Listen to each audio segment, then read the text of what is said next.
land cover. No, naadiri ang class, naka-example sa inyo kay land cover, soil type, topographic contour, and slope. No? Kana-tanan na sa Philippine Shape Files, pwede nyo na, gibutang ako na sa inyong Google Classroom na ra. Nadira tanan. Okay? Inyo lang name i-download. Tapos na diha sa ilaha. So, saan na to siya? I-add ninyo class ang inyong land. Sample, land cover. No? Na naman ko diri sa inyong catalog. Ito na yung exit. Ato siyang kuhaan ang land cover. Muni ang land cover tibuok Pilipinas. Sama na?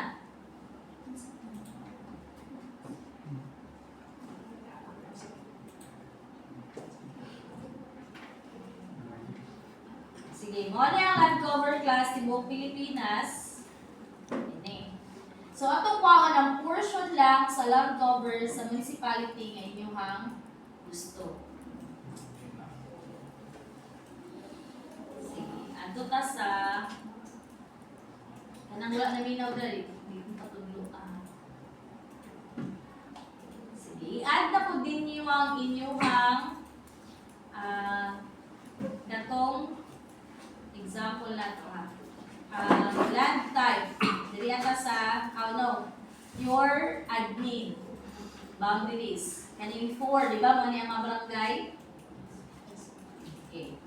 So ato siyang i-add diha. And then, mao na po nato ang buog. Balik, select attributes, admin tree.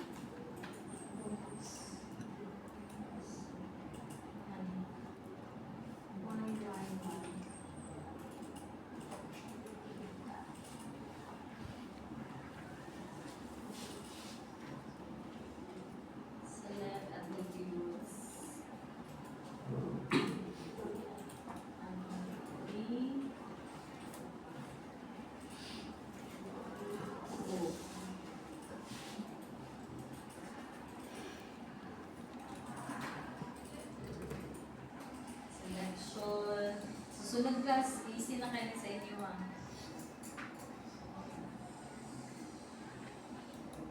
So, nanata ang buog. Ato ang quantum class, you can click this one. Para din mo ma-libog. Inyo din na siyang lisdan or buog land cover. Land cover. So, nanatay land cover sa Philippines, nanatay sa buog. What will you do is to clip, no? I-clip nato ni land cover sa buog na area lang. So, use your geoprocessing, clip, i-input din ang land cover, drag that one, and then katong buog land cover. Click OK. So, nag-click na siya, di ba? And then, muana na siya. Na-prompt niya, click na siya. So, kung atong tanggalon, muana ni siya ang land cover sa buog. So, let's look at the attribute table. Open the attribute table. Natay description, shape, length, shape area. Perimeter and the area. So, inyong gamiton kay iyahang description. Let's try to have the symbology. No, categories and then description. So, muna ni ang iyahang description, you just choose your color ramp or pwede nga manumanuhon ninyo class unsay color niya, just click that one, no? Sample coconut. Kani arable land, brown siya, or kani, pwede na. No? Then click OK.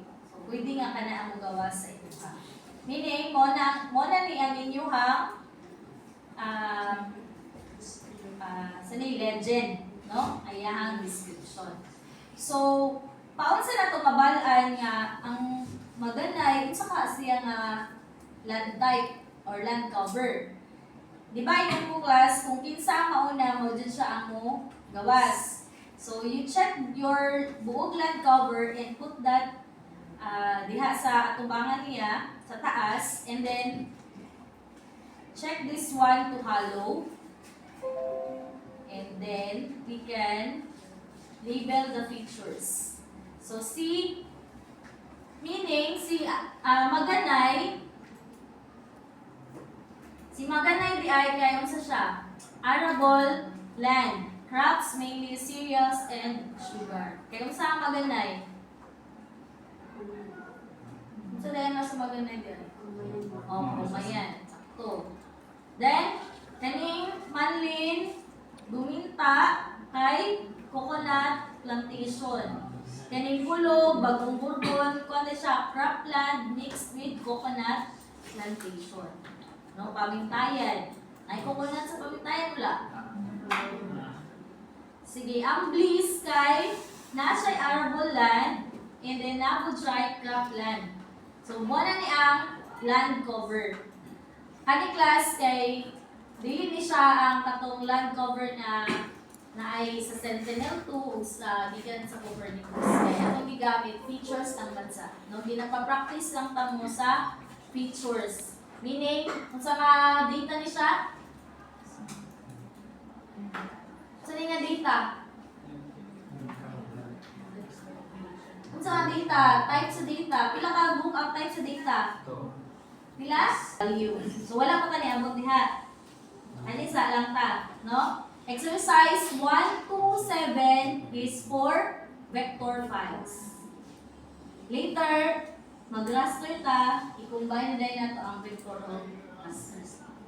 So, gusto na ako ma-master mo aning sa vector, kay pag abot sa raster, dali na lang tayo sa inyo. Sinabot? Sige. Moni ang inyong buhaton sa exercises 4 to 7. Naanadaan ang kuan class, igo na lang yun ninyo i-download o i-drag. Sample, soil class, pwede na ito na siya i-drag. And then, atong i-geoprocess, i-clip ang soil gen, then the buog land cover. Okay, na-clip na siya. Pwede na lang siya kuwakot. And then, ato dahil siya i-label. Duha na siya kabuok sa soil gen.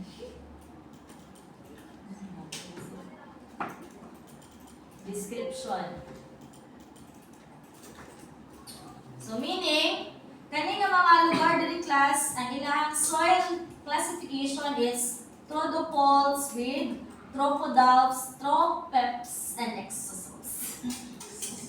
Sa lisod pa. So, muna na siya. Tanaw ninyo sa inyong attribute table. Okay? Walay magbuhat o buoga. Kada isa sa inyo laylay ang inyong mapa nga buhaton. Gets? Walay magparehas o lugar. Kadagang lugar sa Pilipinas. Walay magparehas dapat. Asab that, it's either municipality or city, mas dako, mas daghan kag makitaan. So that is for exercise 1 to 7. So, I'll be giving you